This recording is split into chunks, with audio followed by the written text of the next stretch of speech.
But look at yourself. You go out drinking every single weekend. You don't think that's kind of crazy? Every weekend. Why Udawa? Why? You're sleeping. You're dead. Your brain is docile. And it's time for people to wake up. You will die because of a lack of knowledge. But what is going on here is so bad. Everything is costly. Air is costly. It's free. Water, it just falls from the sky, for Pete's sake. We have to pay for it. We have to pay for everything. You have to pay to get a job. You have to pay to get education that you actually don't even need. God didn't create education. It's the people and the systems. And a prison and schools look the same. Everybody's in uniform. You're going to these boxes. You're told when to move, when to eat. And then it happens even after school. So you're in the prison system and you're in the school system. It's like the same thing. And what are you actually really learning? Because it's all even lies. It's the same shit regurgitated. It's programming. Do you know how scary that is? I'm in a funk. This happens a couple of times in the year. It's crazy because it's like cycles repeating themselves. Then you find yourself back in this place where you would just rather stay in bed forever. I've been praying, trying to pray. Oh God, you're gonna have to help me now because I've never felt like this before. I've had moments of crashing out and you know those moments. But right now I feel scared. Like I'm not okay. Am I gonna be okay? I keep on checking in with myself. Like, are you okay? I'm like, I'm not okay. Like, am I? I'm not normal. I can't. Like, I really cannot. I'll show you a clip now of me recording, but I just can't. I'm alright. Like, I'm alright. It's not me giving up. It's just me saying I need to go and just rest my brain. That's it. I can't. I'm lazy. I'm watching movies. I'm trying to get out of this bed.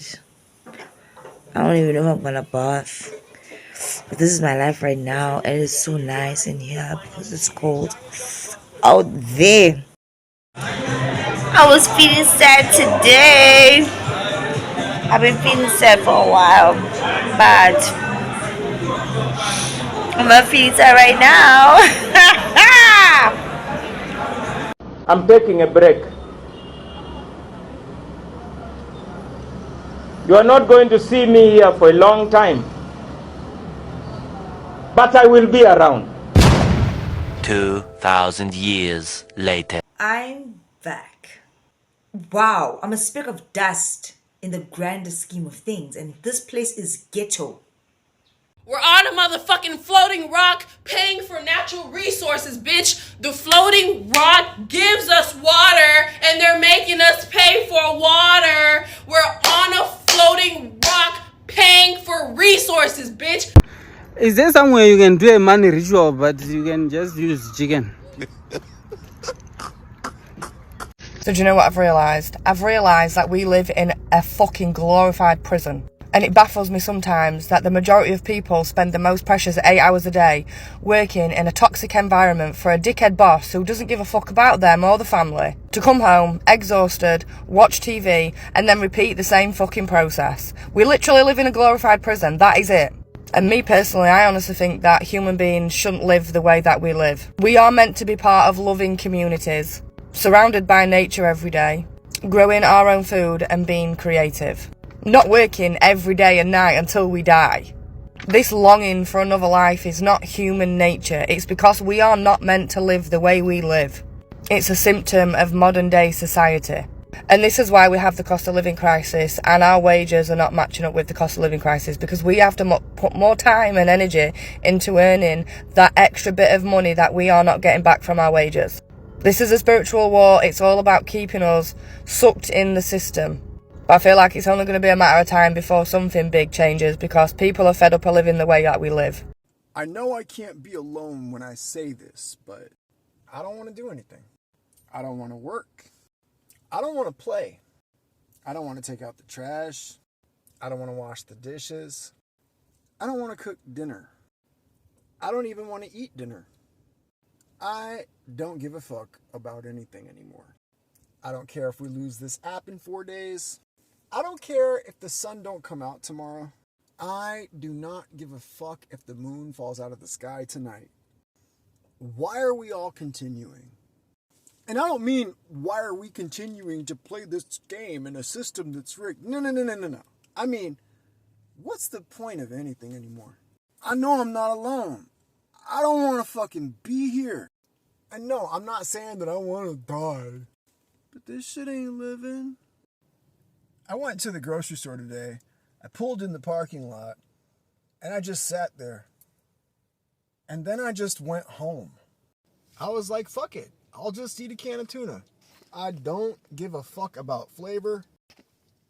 I don't want a girlfriend. I don't want a boyfriend. I don't even want a friend. I don't want $1 million. My fucking nightmares are better than this. I'm not even sad. I'm not angry. I don't even think I'm bored. Nothing feels real. Like, I've been looking at the moon lately, and that bitch look like a spaceship.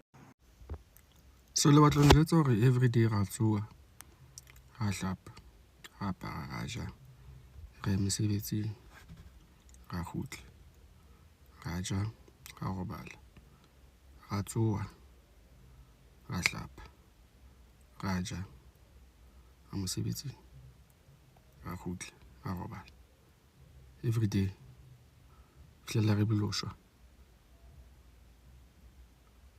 ntho engwe hape re emetse Jesu kapa ke yena emetseng rona hobane ba bang ba re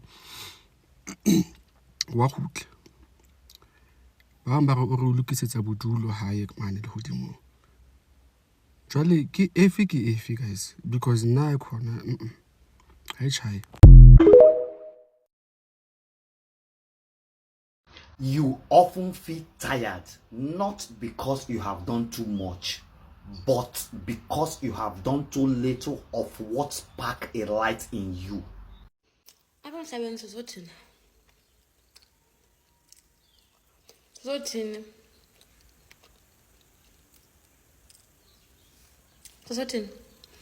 Kuba siyazalwa, sikhule, sifunde, sigraduate, sife. Abanye bafe bengagraduate, abanye bagraduate abafe, abanye bafe besafunda high school, abanye bafe besafunda primary, abanye bafe bengekazalwa. Abanye sizothini apha?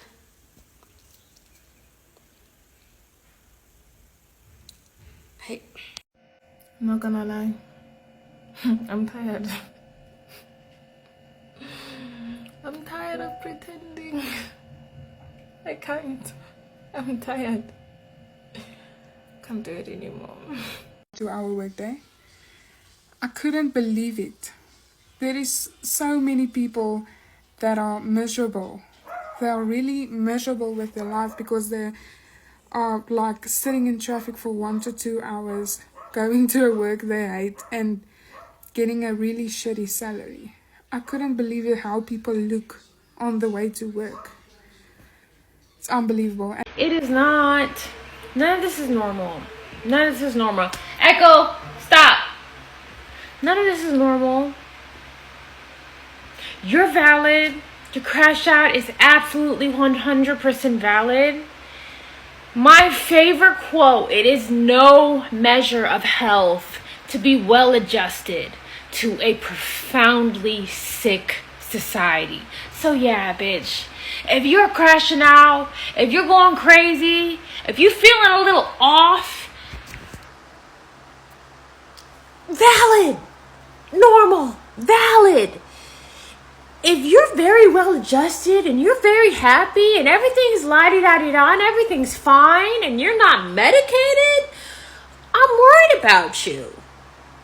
I'm worried about you because the people who are really going through it, their eyes are open in this world. And that is rare. That is rare. That is rare. Truly. And it's, once again, it's not a measure of health to be well adjusted to a profoundly sick society. Okay? You feeling off, you crashing out, you feeling like there's no fucking hope in the world. It's valid, bro. It's valid. You learned something from it. You're done. It's over. But you still have to go to work, right? And you still have to make your payments and your bills. I don't have the energy. I don't have the will. I wanted to build a tribe, and it's like, I have family. I don't need to pretend anymore. This game is killing me. It's so interesting how my boyfriend has social anxiety. Can you explain that to me? Why some of you, what makes you nervous? Why do other people make you nervous? Like, they're in the same rat race as you. We're going nowhere. Like, do we need to impress each other? Like, what? And I wanted to be famous to start a revolution and to get people to read these books that changed my life and create a movement. But I don't want to play the game it would take to become famous. I can't. I don't have it in me. I can't even post on here anymore. I gave up. I am completely dead inside. I've given up. I have nothing else to give anymore. I don't know what to do with myself because my whole identity has been in wanting to save us. And I can't. So you want me to waste my time and drive up to the gym for us to have a simple conversation that can just be had on the phone? Simple conversation is based on us talking about your performance and also talking about the expectations. Okay. At this point, the only thing we need to discuss is you expediting my last check or the lack thereof. My checks have been pitiful, yet y'all standards are plentiful, and clearly none of the employees give a damn because every time I step into this musty-ass, bacteria-ridden, glorified hellhole, it smells like moldy sweat and disappointment. Clearly the customers don't care because they're canceling their memberships every other goddamn day. So I'm not understanding how y'all expect Olympic-level enthusiasm off of lunch money checks. The audacity is truly comical, just like your passion for this peasant plantation, you call it a goddamn gym. The only reason I entertained y'all was because you were the first job that called back while I was waiting for the real opportunities to line up, which they did. Okay, so with that being said, girl, I already knew from the interview alone when you were interviewing me like I was supposed to be a NASA engineer to clean up some raggedy ass equipment. I should have never worked with y'all. So with that being said, thank you for showing me that I need to stop humbling myself because humbug hoes like you think you can check me about a goddamn thing. The only reason you go so hard is because you don't have a choice. But I definitely am choosing better. So with that being said, fuck you, fuck your job, and shut the fuck up before I really bang on you, bitch. Dumb hoe. Stupid raggedy bitch. Ooh, I'm shaking. Oh, ooh, I'm so mad. Ooh, that felt so good. Oh, that felt so goddamn good. That felt so goddamn good. And she couldn't say a goddamn thing. She couldn't say a goddamn thing because you have nothing to say. That raggedy ass, musty ass, bacteria-ridden hellhole you call a goddamn gym. Don't you ever think this peasant plantation ever put you in a position of power over me, bitch, in any category in life. Bitch, you go so hard because you have to, not because you want to. Yazi ngiqhathanisa impilo yethu nempilo yalabantu abaphila kanje. Imali thina yonke lesiphathe kabuhlungu ngayo, esifunda iminyaka, sisebenze kanzima sisebenzele ukuthi siphile impilo engcono. Ayisenzeli lutho kahle kahle. Ukubona lokho ngoba suqhathanisa nalabantu. Labantu abana medical aid, abanazo ngisho ibhedlela. Kodwa bayakhula nabo, baphile, abana diet laba bantu. Bayidlela into abayithola ehlathini, bamba phansi impande, babilise amanzi, bapheke, babuye notamatisi ababakhala emahlathini baphile. Khona amakhehla kubona, khona nezalukwazi. Azikho izifo ezingalapheki ubona.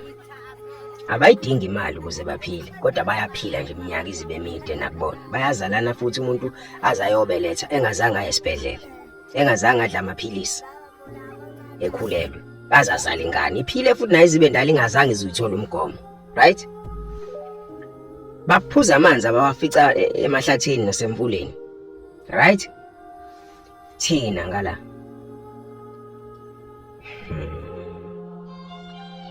siyasebenza. Emva kokusebenza kanzima sithola imali. Le mali yenzani? Ayingandiseli insuku zami zokuphila. Ayinginikeza igaranti sure ukuthi unkosikazi wami mayimithi uzobeletha ingane iphila. Kunama miscarriage kunayo yonke into. Le mali mayifika ihamba ne-medical aid, ihamba ne-funeral cover, imoto, i-insurance yemoto, ukudle kumele ngikudle, kumele nako ngikuthenga esitolo. Ingubo engiyigqokayo mina ezami ingubo kumele ngikhiphe imali ngizigqoke. So yonke le mali ingisizaphi mina? Indle engihlala kuyona ubhazabhaza wendlu. Nami ngiyagula ngihlala kulendlu. Nami ngiyashona ngihlala kulendlu. Ngingenwa izifo ngihlala kulendlu. Ngingenelwa izigebengu ngihlala kulendlu. Labantu laba abakaze basibona isigebengu, abakaze basibona isibhamu, abazi ukuthi contactwe isigebengu, abazi contactwe ingozi yemoto. Labantu laba mina ngine-risk emangalisayo, khona ngithi ngiphila kancane nginemali. Laba abantu abaphila lapha ya basafe ngendlela ongakazi uyibone, bayazifela nje ngesikhathi sokufa. Eyami ingqondo icabanga kanjalo. Wonke lo mshikashiki esibhizi ngawo uyize leze, uyafa ushiye amabhenki yonke lento le. Uyaqoka nawe zikunamathela izifo khona ugqokile uswenkile, ufe besale belaba abantu bephila. Awungcono ngalutho, impilo nje iyafana. Ithini esiyenza ingafani? Mase sikhumulile izibuko esifakile, singabona ayikho lento eyenza abantu bazi bayinikele otshwaleni, abanye bazi bayibulale ngoba bethi bashawa impilo. Kahle kahle impilo ayikazi ishaya umuntu, wena ushawe isystem uphila kuyona ngoba u-understand ukuthi ungaphuma kule system. Vault Unlocked.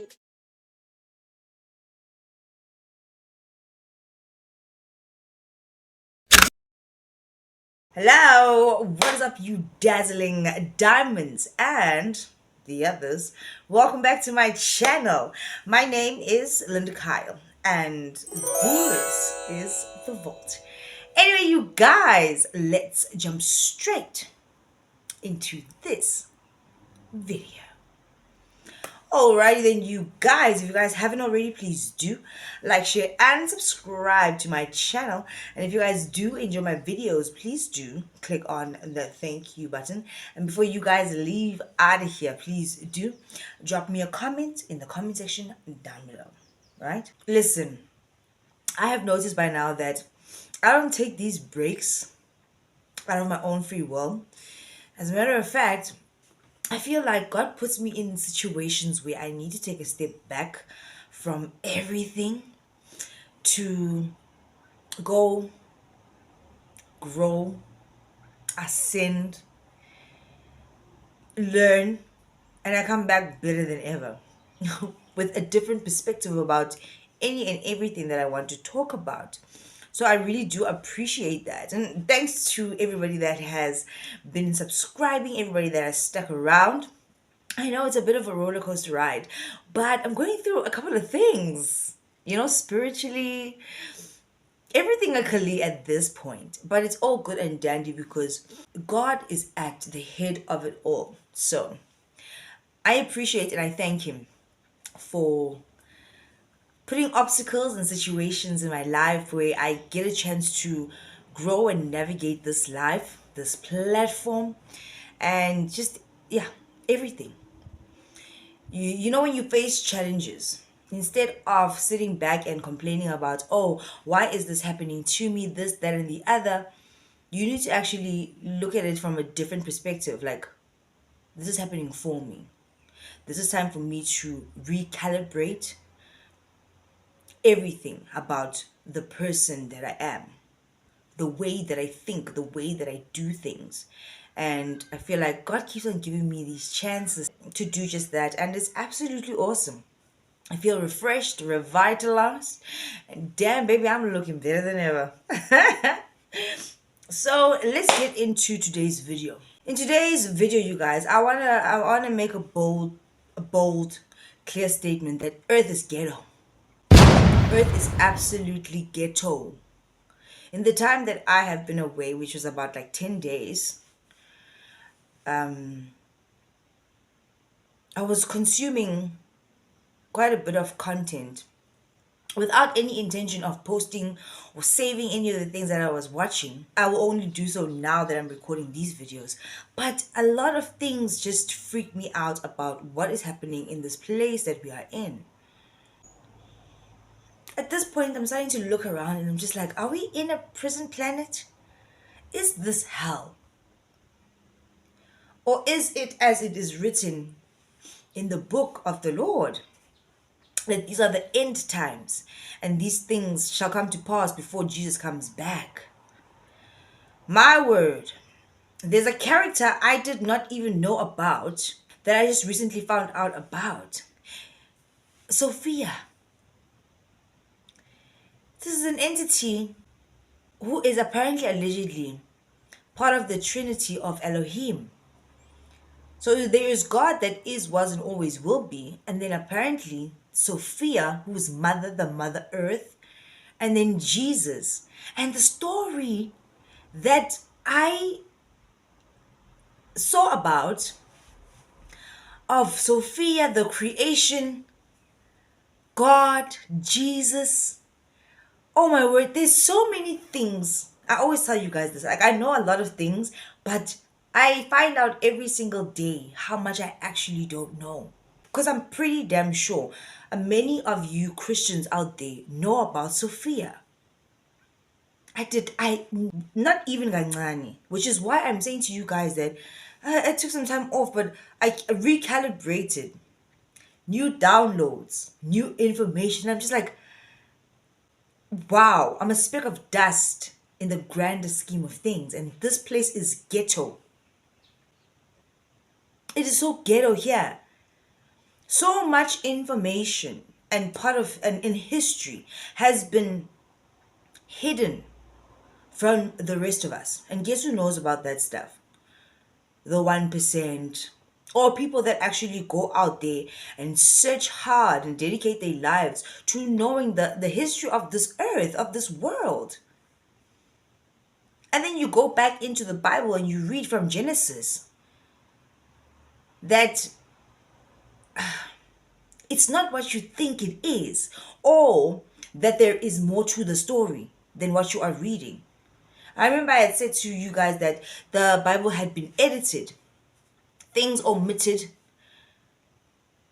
and then words translated from how it was originally written to now in English, which completely changed the story.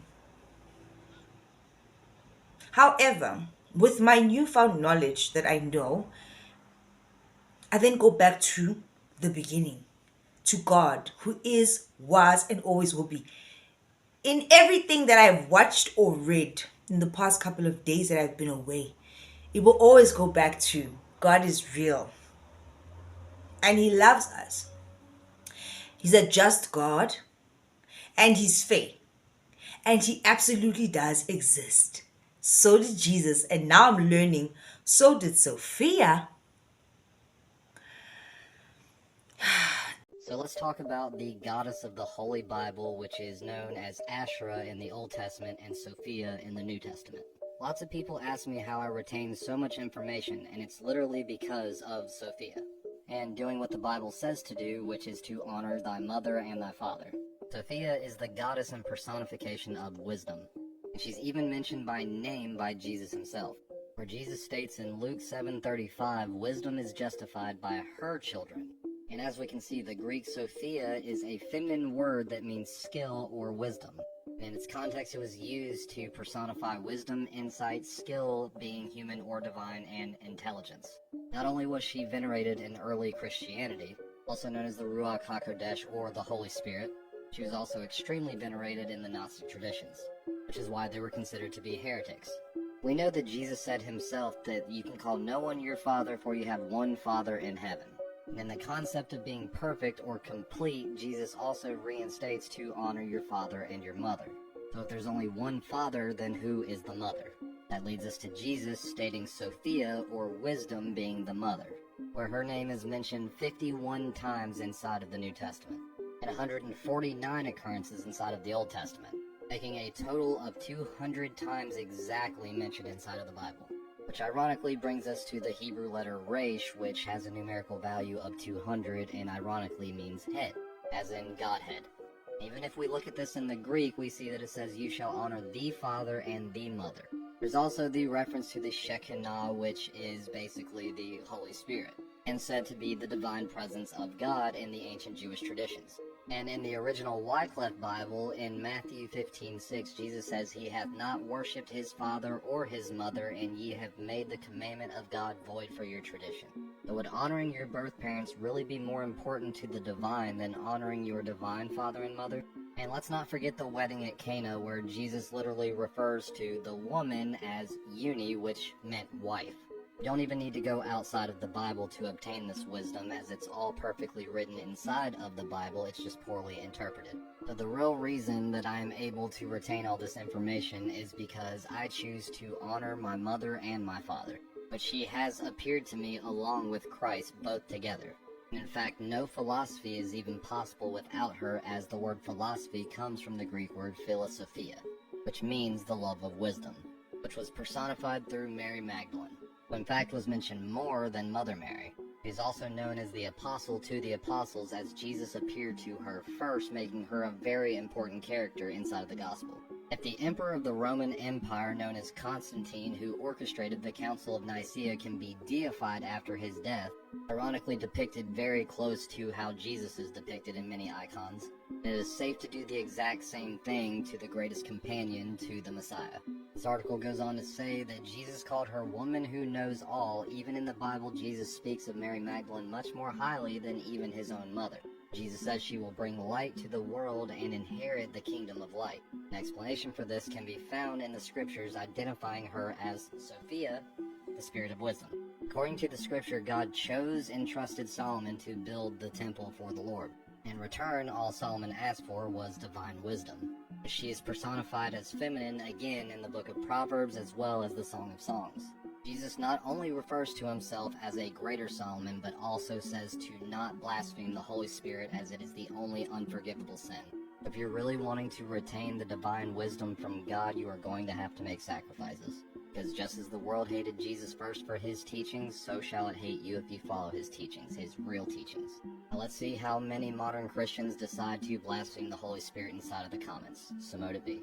There's a lot we don't know. A lot.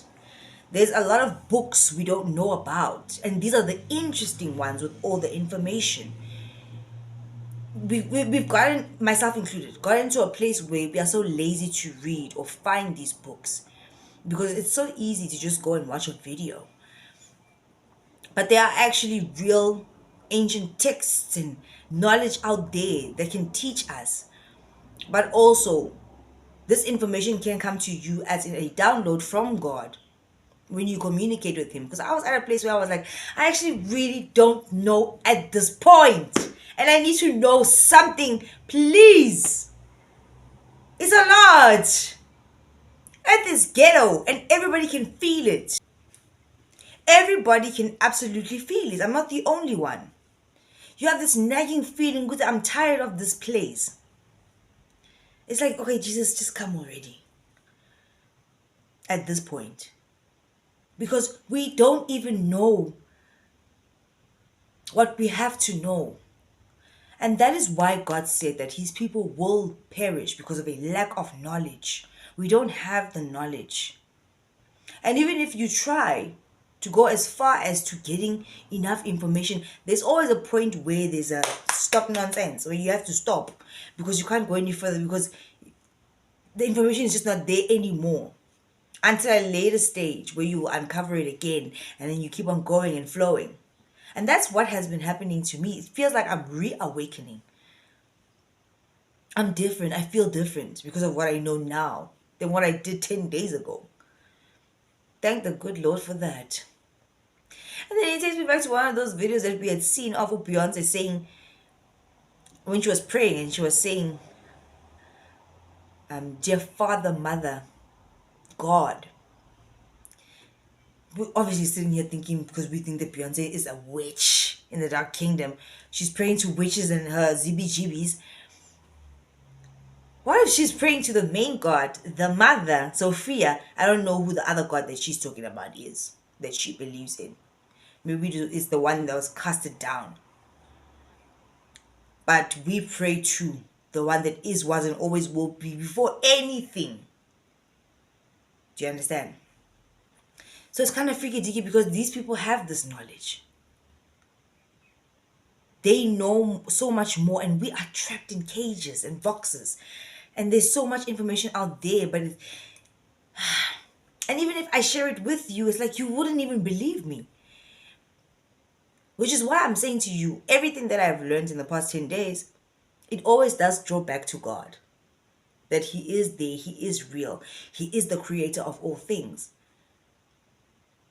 There's no shadow of doubt in my mind, because everything that I've seen, even now with the new character Sophia being introduced into the scenario, it always goes back to God was always there. And then the mission of Jesus coming to earth, it's so much deeper. Like history, it's His story, and they are telling it the way that they want, and it keeps on getting convoluted. It's so scary. Everything is so washed down, diluted, and for me it weighs heavy because it's like we don't know, and this is not fair, because the rich and famous, they know because they have money. We are living apparently allegedly on a spinning globe. I'm a flat earther. I believe it's flat and it has a dome. Some of you might want to say we're on a globe. But whatever it is, this rock that we are on is just floating somewhere out there. We don't even know what it is. Like, we don't know. And then people are depressed. Life is getting harder. It doesn't get any better. People are turning away from the Lord because they're like, but Lord, why would you do this, man? Why must we suffer like this? These are people that cannot be happy without material things, or things that this world, this matrix, has conditioned you to think you have to have this to be great. If you don't do this, then you're not great. And yet the homeless people are the ones that are more content in life, and they have nothing, not even a roof on their back. But they are deemed crazy. However, they are out of the system. Havana stress. Except for, how am I going to get my next meal? Oh, it's going to rain tonight. Okay, got to get shelter from a different section or whatever. But it's crazy to me. Reality is just what we collectively witness. So then, if you are living in, working towards, experiencing a world that is different than the collective shared reality of capitalism and all of its sufferings, you will be deemed crazy. That is because, right, clinically trained therapist, went through the whole degree and everything. What I am supposed to check as insane or maladaptive is when it, whatever it is, impedes your ability to produce capital. If you are experiencing a world where capitalism and success under capitalism no longer matters to you, if you are not compelled by money or personal finance, if you are not even compelled by the comforts that humans require to live, like a roof over your head or a car or what have you, you will be deemed insane. Clinically, you'll be deemed insane, because reality is what we collectively witness, and much of our job as good capitalistic worker bees is to keep each other tethered to the reality of capitalism. So what happens if you are primarily existing in a world where capitalism means nothing to you? The first time I experienced this was homelessness, because I had simultaneously never felt more free in my life. Here was the precipice of the world, right? Most of us laboring under capitalism understand homelessness as the done deal. You are as good as dead. So then once you become that thing and realize you did not die and there is still a world, you're like, what else is there? The second time I experienced this was when I decided to work for free. And that was 2 years ago. And there were many people who told me that I was crazy and I would not survive. And yet here I am, existing in a different world. And now the third time I am experiencing this is now, when I have chosen to stake all of my personal comforts on the production of something that I thought wasn't going to be possible for several years, which is a library in Sierra Leone. And once again, I am receiving that I must be crazy, and I think that I am. I am okay, even delighted by the prospect of being insane by capitalistic standards. That's okay with me. The reality that I am witnessing, that I affirm to be the case by my actions, disorients me from the sanity of capitalism. And that is more than okay. In fact, the reason that I'm recording this, so that you all can witness me be mildly insane, maybe majorly insane, depending, is so that you can go, oh, that's possible? So much is possible. That the things, we work so hard. You work more hours out there at work at your 9 to 5 than the time that you spend at home. And yet you are working there to pay for this home and you're not even there. We're paying for water, which is a free thing that just comes from the earth. We don't know where it's coming from up there in the sky, but we're paying for it. And then we're getting the one from the rusty pipes and the taps, the dirty one. Whereas the spring water is the best water. But we don't have access to those kind of places. There's so much land on this earth. And yet we cannot inhabit it. But we found it here. Everybody found it here. It's supposed to be free. But we can't go there. There's restrictions. And people owning this and owning that. But everything belongs to God. And He gave it to all of us. And the majority, which is us, the normal people, is like, I don't know how many million gazillion people are governed by only 10 billionaires. 10 billionaire families in the world. The population of the world, excluding those 10 billion, those 10 families who are billionaires, is more than them. When are people gonna flip the switch to realize, sorry, we can't listen to those people. They're messing up everything. They are the ones that are causing this chaos in the world. If we could live freely and everything was just free, it is your choice then to work for your keep. It is your choice to then go find a piece of land somewhere and start building yourself, find your own resources and build your own stuff. Nobody would be going out there to go and kill, steal, and what. And you're gonna go find your own little section, and you gather your resources, and you live, you create your family, and you guys, you earn your keep. You have your animals; they're all there out in the world. God put them there for us to eat and stuff like that. But what is going on here is so bad. Everything is costly. Air is costly. It's free. Water, it just falls from the sky, for Pete's sake. We have to pay for it. We have to pay for everything. You have to pay to get a job. You have to pay to get education. Education that you actually don't even need. God didn't create education. It's the people and the systems. And a prison and schools look the same. Everybody's in uniform. You're going to these boxes. You're told when to move, when to eat. And then it happens even after school. So you're in the prison system and you're in the school system. It's like the same thing. And what are you actually really learning? Because it's all even lies. It's the same shit regurgitated. It's programming. Do you know how scary that is? These are things that I've already known before, right?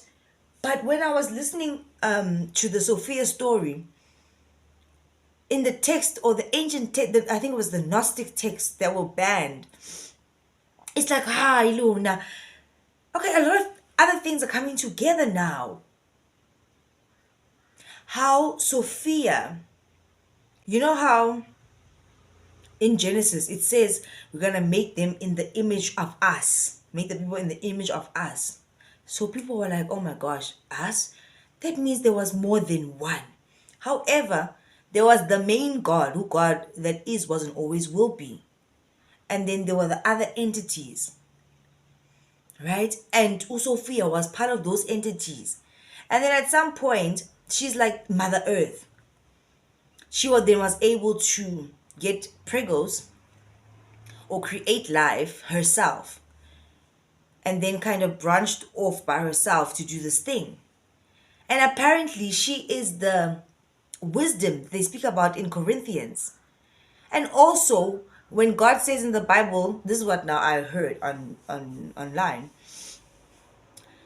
that when God says respect thy mother and father, he's not just talking about your mother and your father gave birth to you. Thy mother and father is him and Sophia. So then Sophia birthed this child, this new entity, but it wasn't perfect. It's the one with the lion head and the snake body, right? And then this entity, and then she cast it out into another section because it wasn't perfect, and it wasn't like the other entities that were created by the main God of all things. So then she put it on its own little dark section. So when that little demigod was created and it went to its own little section, it started to gain consciousness, because they're all conscious, but they come from the main consciousness. It started to think, I'm here alone. And then it convinced itself, this is now Satan, it convinced itself, I am the God of everything. I am the God of everything. And I'm the only God that exists, because Sophia put it in its own little section because it was imperfect to what the others were. And then he started to create Adam. Now it is impure or imperfect. Then when it creates Adam, because actually it thinks that it's a God, the only God. It creates Adam, but Adam has no breath. Adam cannot function, move, and wada. Now Sophia is watching this from up above in the other realms, and she's like, I feel like, from listening to the story, she felt bad for her creation, her son. Right? This is why she is Mother Earth. She can just create life without whatever. She felt bad, and then she gave Adam the breath of life, the breath. All of these other entities come from God. In the beginning, before time itself, there was only the one, the unnameable source, the pleroma, the fullness of divine light. From this eternal womb of being, the first emanations arose, each a divine principle, a logos, an eon that reflected the perfection of the one. Among them was Sophia, the embodiment of wisdom, luminous and boundless, dwelling in the celestial realms beyond the veil of illusion. Yet within Sophia, a mystery was concealed.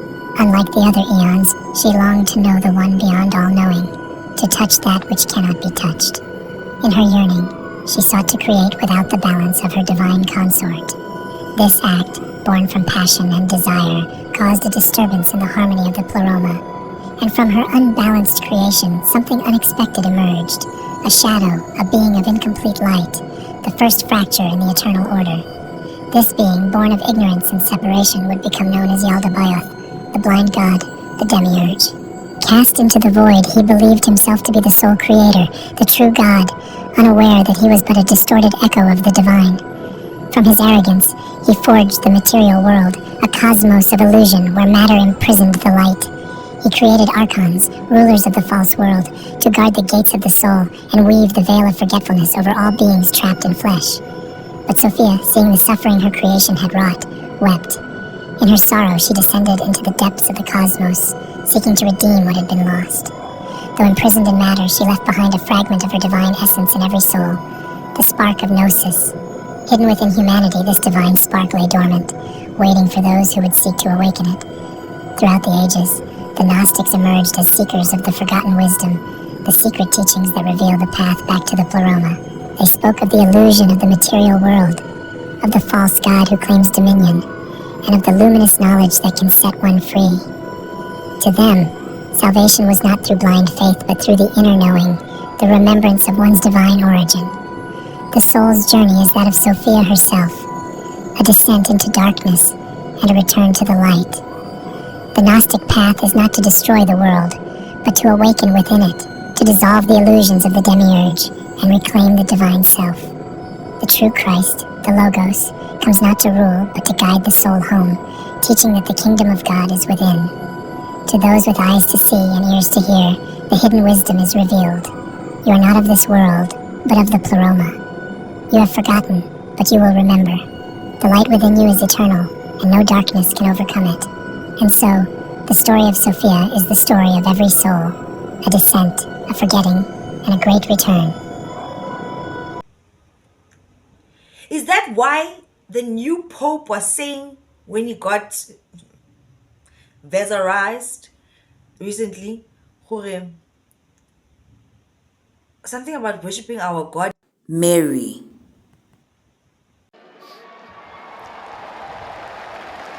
Nostra Madre Maria vuole sempre camminare con noi, stare vicino, aiutarci con la sua intercessione e il suo amore. Allora vorrei pregare insieme a voi. Preghiamo insieme per questa nuova missione, però per tutta la Chiesa, per la pace nel mondo, e chiediamo questa grazia speciale di Maria, nostra Madre. Ave Maria, piena di grazia, il Signore è con te. Tu sei benedetta fra le donne, e benedetto è il frutto del tuo seno, Gesù. Santa Maria, Madre di Dio, prega per noi peccatori, adesso e nell'ora della nostra morte. Amen. I knew it. There was something about the year of the female, 2025. I think I did mention this to you guys. But anyway, and then that's how it started. But the crazy thing is where Sophia put this demigod in, right? Because in the Bible it says somewhere there, when Adam's son left, they said, but we can't go out, like God, we can't go out there. They're gonna see us, and but he's gonna get us. Which means that outside the garden there were already people there. Because who was gonna see them and judge them? They've changed. The Bible does not say that God created man in the Garden of Eden. It says the gods created man and put him into the garden. And when they left the garden, they left and found people out there. It says so in the Bible. All around the garden were people. And when Adam and Eve were told, had two sons, Cain and Abel, when Cain kills his brother Abel, God says you have to leave out of this protected area. Cain says to God in the scriptures, do not send me out there because anyone finding me out there is going to kill me. God says, no, I'm not going to let them kill you. I'll put a mark on you. Now God believes there's somebody out there. The point is that there must have been people out already there, but not as highly developed and not highly evolved. It would be reasonable if you took a caveman or a Neanderthal race of people and took two out and then through some sort of a high technology genetically changed them and evolved them quickly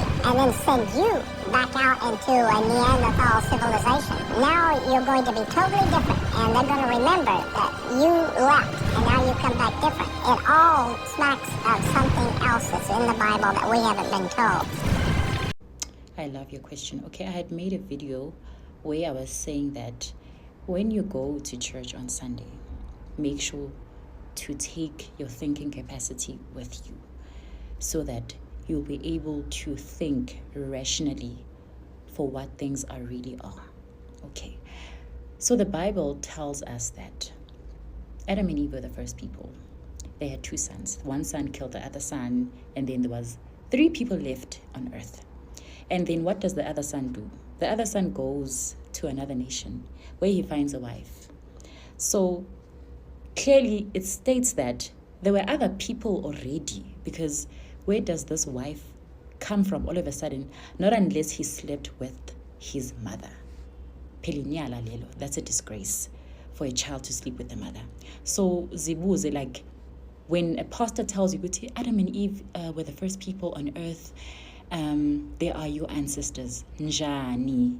When their son married a woman from another nation, leyo nation leyo. Why can't people think to say that, okay, let's think rationally here and not just for the sake of it, for ubumnandi to be read and quoted Bible verses, but to really uyihluze into, you understand for what it really is and what it means. Like, oh my gosh, it's a lot. Did you guys know about these things? Did you guys know that we don't know what we think we know? But also, it goes back to, it doesn't really matter because there's only one main God. God. The one that is, wasn't, always will be. It's just, I think there are some things that have been left out.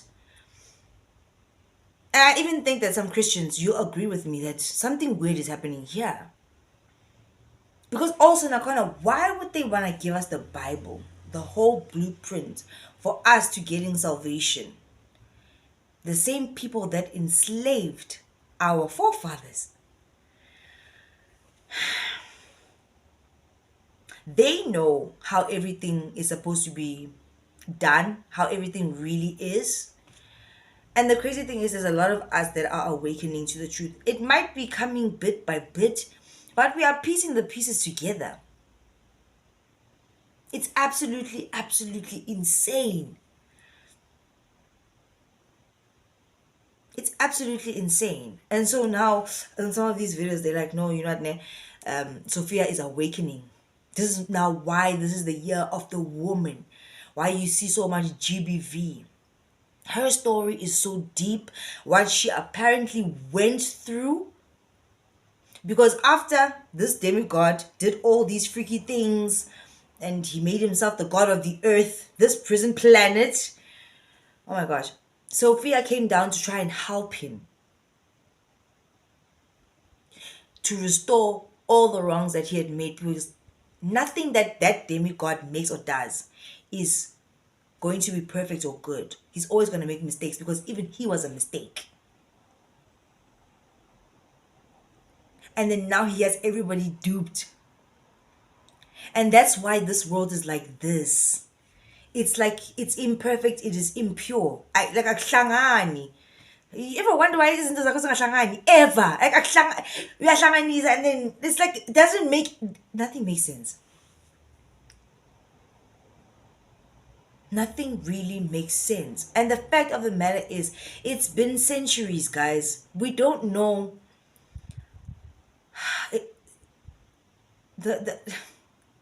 we don't know what's really going on in the Bible. However, there are some things in there that are true. They are saying that there was a Bible or something of that nature where people were reading the red note section, or they took out the red note section, some of it, and they put it in this Bible. So not everything is as it is supposed to be. Like, it's lost in translation, basically.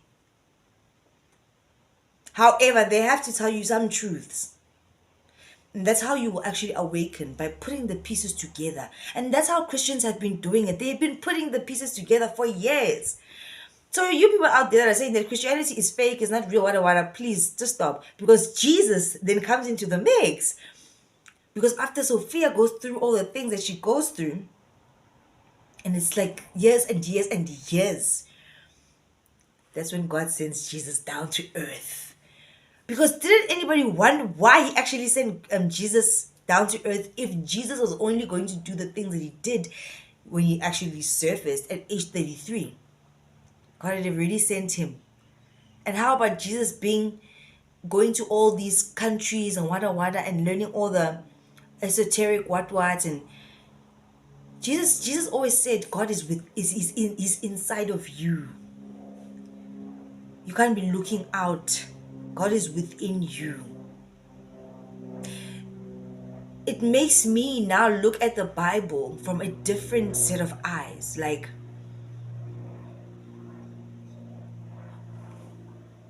taking away what everybody else has said and just reading it now with God to understand. And if for Jesus to be there for 33 years, he had to go through a lot of training also to eventually save Sophia. These are not human beings. These are gods. Jesus is God. God is God. Sophia is on that level as well of those kind of entities. Mother Earth. So it makes sense why women are going through this GBV stuff right now. It's rough. Have you seen what is going on to women? That's for another video. So we're cooked. And a lot of you guys are feeling this disconnect to life, or this what's going on? Why are we here? Why are we doing this? If all we do is wake up, go to work, go home a little bit, you can't even enjoy your time at home. From the time Friday hits to Sunday, it's already Monday. And you're wondering, I didn't even rest, I'm tired. Even your kids are tired. Your kids are also tired. I know, because my kids are tired. But we just keep on doing it. I remember a time when I told you guys I had smoked a J. And then I took a bath. And I was sitting in the bath and it hit me, right? My mind always gets blown if I do smoke a J, which I don't smoke anymore, or do edibles, none of that. But it always gets blown. And I always discover new things, downloads. And I was sitting there and I was taking a bath and I'm like, I've done this many times before. And I just knew it. It felt like I was having an out-of-body experience whereby I was watching myself in the bath, watching myself doing it over and over again in the same house at the same time. And I was thinking to myself, it kind of got scary. It was like an out-of-body. It's like I was disassociating. And I was like, I've done this before and I keep on doing it. And why do we live in boxes? We live in boxes. I don't know. And we're doing the same pattern, the same system over and over and over again. Then we reproduce and our kids keep doing it over and over, the same fucking thing. I'm sorry, mind my language, but it is really the same thing. It never ends. And then you perish and you get buried. And I just feel like now you come back to do it again. Because the dead don't know that they're dead. God says, don't be talking to familiar spirits. You're talking to familiar spirits. Your ancestors, they don't exist. Because the dead don't know that they're dead. Because they're going back in to be reborn. I don't know how quick it happens, but it happens very fast. Because I'm telling you, I know. I've done this before. And so have you. I can feel it. I know, it sounds crazy, ne? But I can't shake that feeling. God's real name is Abraxas. So a lot of them know. So look at this God's real names. They want to pray. They got to pray to Abraxas and Sophia, because Sophia God be. I mean, that's his wife, Sophia. And then Jesus, they so. So that's the three that the church got to pray to, and everybody was confused. But I just put it together so they know. So it's three. It's Abraxas, it's Sophia, and it's Jesus. That's the Holy Trinity your church talking about. I said, but they ain't gonna give you all the power. But the power is in Abraxas. But anyway, so when you die, we talking about that. But when you die, you're going through like illusions. You start seeing stuff. Attachments keep you stuck on earth. Right? So you think you're showing your mama and your kids, and you think them your mama and your kids, but the whole time you're just attachment. And you kinda like get stuck in another body. But before you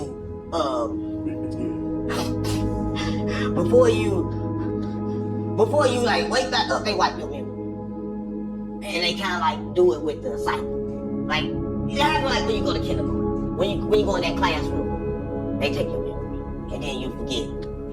And then you stuck. And then you can't get out. And then the fake got out. Because you know we had war with the fake guy. I felt so uncomfortable in that bath that day. Like, I felt like I could just burst out of my skin, but I felt like I was already out of my skin. And I felt very uncomfortable at the fact that I can't believe this is happening again. They're doing this to us again. And I can't wake you up. It's going to happen to you. I don't know who's supposed to wake up when. But my journey started a long time ago. I was in grade 2 when I knew cutting it off. And it's been gradually growing and changing and learning and stuff. But I find it so sad. And when I watch these videos online of these people and they feel the same, and you can see that they're like, what are we actually doing here? You can't even have a home without paying for it. You can't get your own resources and just go find a piece of land and go and build a house and just live and go and catch your own animals. Everything is owned by someone, and why? When everything was free. And it's been years and generations and millennials that this system has been created. So how do you get out of it at this point? Nothing is going to change. It's the same thing that God was saying, that it's going to happen like in the days of Noah. Everything right now is being unearthed. Have you seen the buildings? Normal buildings that you thought were normal buildings, but the doors were kind of strange. Oh, I suppose, why is that knob up there? They're being unearthed. They are finding the fossils of the giants. You can literally see them carved from the mountains. Cape Town had pyramids. You can see it in the videos and the images. The pyramids are points of, they help to conduct electricity and energy. And these ancient buildings that still exist, and they are the government buildings, most of them, it's where the energy was coming from. Electricity, free electricity. Why do you think those, I always look at those buildings and I'm like, wow, these buildings are so magnificent. And they're old. And even the dates on those buildings have been changed to manipulate us. All of these buildings all around here, as I told in class last night, they're ours. They belong to us. They're ancient, these buildings. There's a whole city underneath this city. They went and burned all the major cities, the major energy centers. Our ancestors set up these energy centers that we call Philadelphia, New York, Boston, Atlanta, Detroit, right? Chicago, Miami, Los Angeles. They are energy centers. They're not where they are in huge, large cities just because of some coincidence. There's energy and power in these places. London, Rio de Janeiro. I tried to tell you that those old fireplaces wasn't used for burning coal and wood, and you didn't believe me. But when I say I got your ass, oh, I've got your ass. So, this is how the fireplace used to work. There would be a metal plate at the back of the firebox which would reflect infrared rays when the fireplace was heated up. There would also be 2 ether capacitors in the fireplace which provokes eddy currents in the metal frame which transmits them to the metal plate at the back. Eddy currents are current loops formed over conductor surfaces due to changing magnetic flux. They are useful in induction heating, levitating, electromagnetic damping, and electromagnetic braking. So the fireplace and the roof are both connected by metal bondings through the chimney. The whole construction becomes one solid conductor, and then the energy that's gathered from the ether gets converted into heat. In other situations, they even used radium for heating. I guess that's the reason why we're still calling radiators even till this day. I mean, come on, brother. Do you really think they was burning wood and coal in these fireplaces? That's what the savages did when they came along and found these empty buildings, because they didn't know how to use the technology. And the size of the fireplace definitely wasn't built by us. So yeah, I've said this many times before. The eyes are useless when the mind is blind. They've been hiding the true answer to this question from us. Why are these doors and windows halfway in the ground? During the early 19th century, strange events were reported worldwide. Cities were being dug out from layers of mud and debris. Buildings were being revealed that were covered to their rooftops in mud. A global cataclysmic event buried entire civilizations, erasing them from history. But here is where it gets rather unsettling. The Tartarian Empire, an empire often depicted in old maps, was an advanced civilization that existed across Europe and Asia. They built architectural marvels, had access to advanced technology, and were able to harness energy from the atmos. The mud flood, many say, was a deliberate attempt to wipe out Tartaria from history, hiding their advanced technology and knowledge. But it gets even darker. Look at the world's fairs of the late 1800s and early 1900s. These elaborate buildings, resembling ancient architecture, were supposedly built in just a few years. After the fairs, they were supposedly demolished. Was this to erase evidence of an advanced pre-existing civilization? The Chicago World Fair in 1893, the Paris Exposition in 1900, and the St. Louis World Fair in 1904. These events showcased magnificent architecture, and on official papers they were apparently built with plaster and wood. Do these look like temporary structures to you? The sudden disappearance of these architectural marvels raises the question, were they remnants of the Tartarian Empire, conveniently disguised as temporary exhibits and then destroyed to hide their origin? I try to tell people all the time, it's the same buildings all over the world.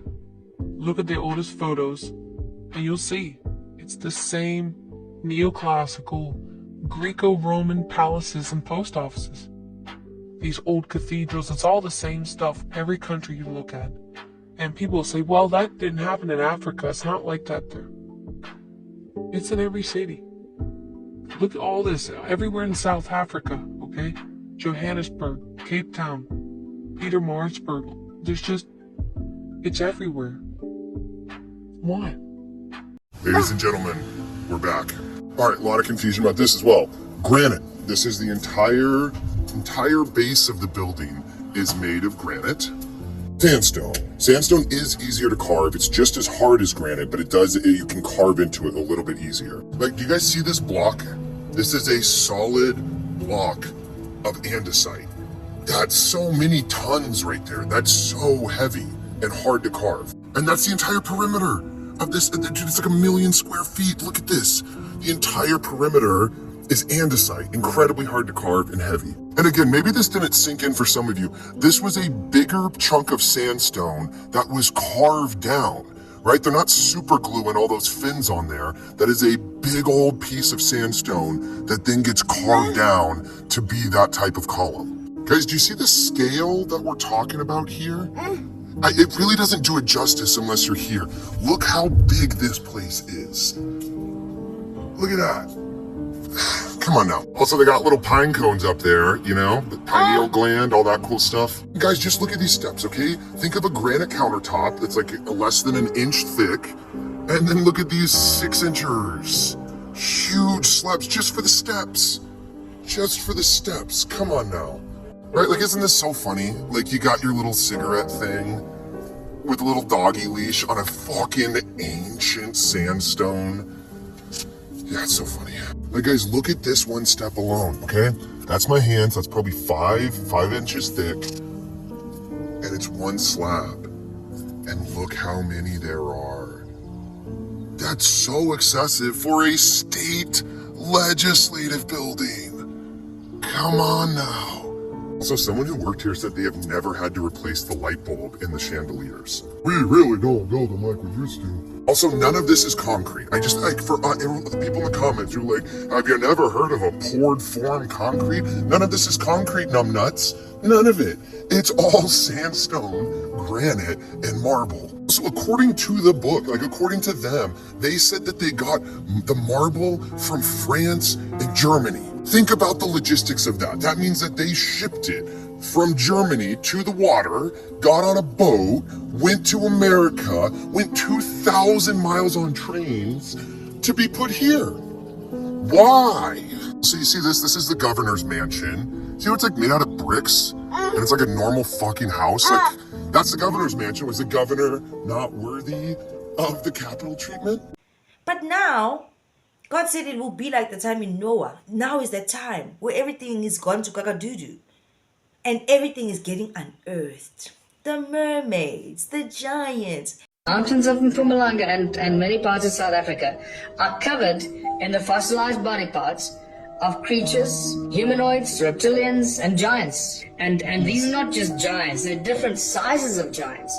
And again, I can verify that because in my museum, I have fossilized body parts of giants that are about 80 to 100 meters tall. Why do all ancient cultures talk about dragons? No matter where you look in ancient times, they all talk about dragons and giants and other creatures that we don't even, can't even pronounce some of them. Everything is coming back to the surface. The spaceships and all these crafts. Why are they all coming out of the ocean? What's about to happen, Kanti? It's about that time. And people like myself getting all these downloads and knowledge and information randomly. Some of the things that I'm going to speak about in the upcoming days, I wasn't going out there to look for it. But when I surrendered to, okay, I'm taking a break now. Okay, Father, let's do this now.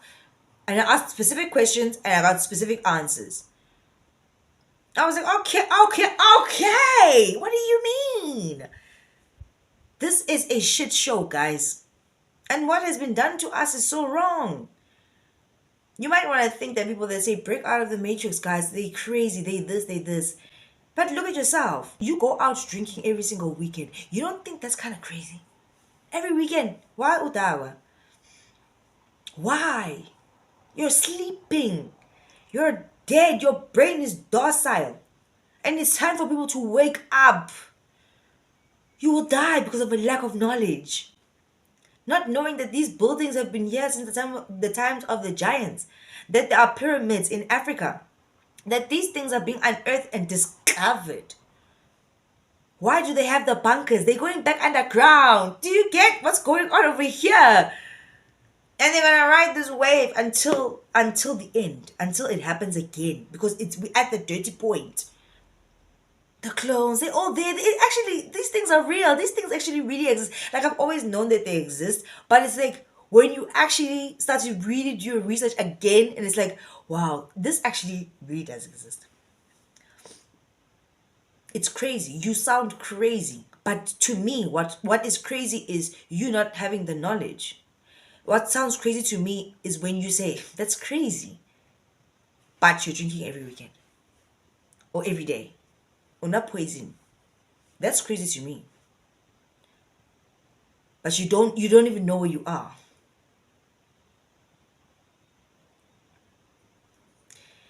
It's sad.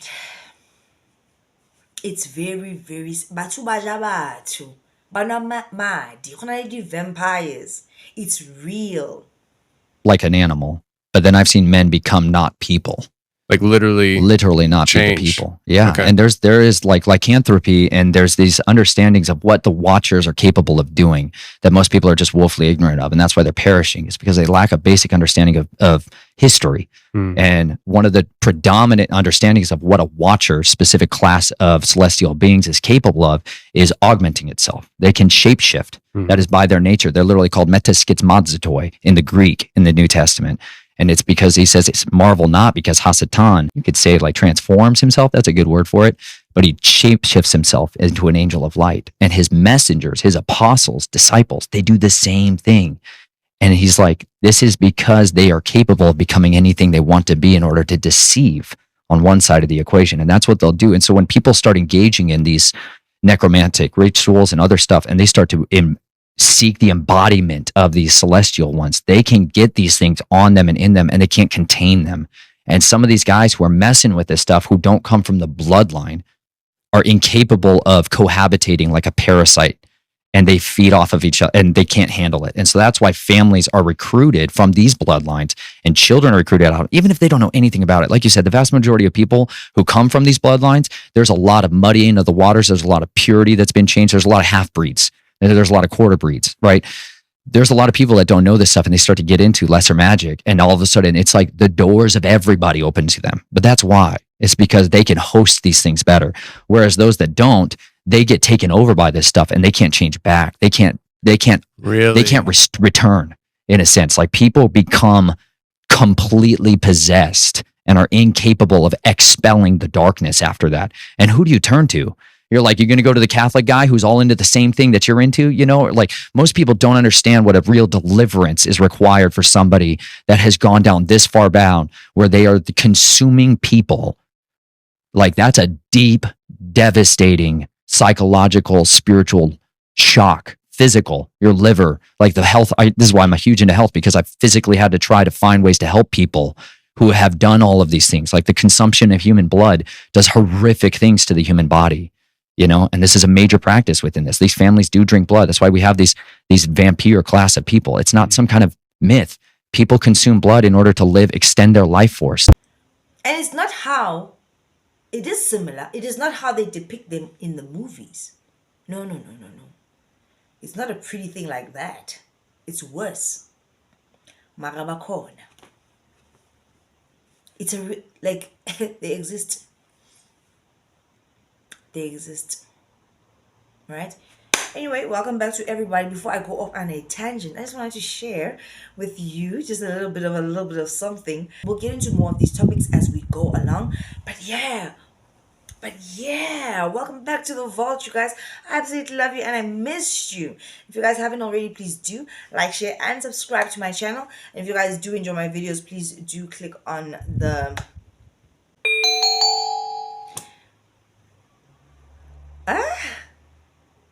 like, share, and subscribe to my channel. And if you guys do enjoy my videos, please click on the like button.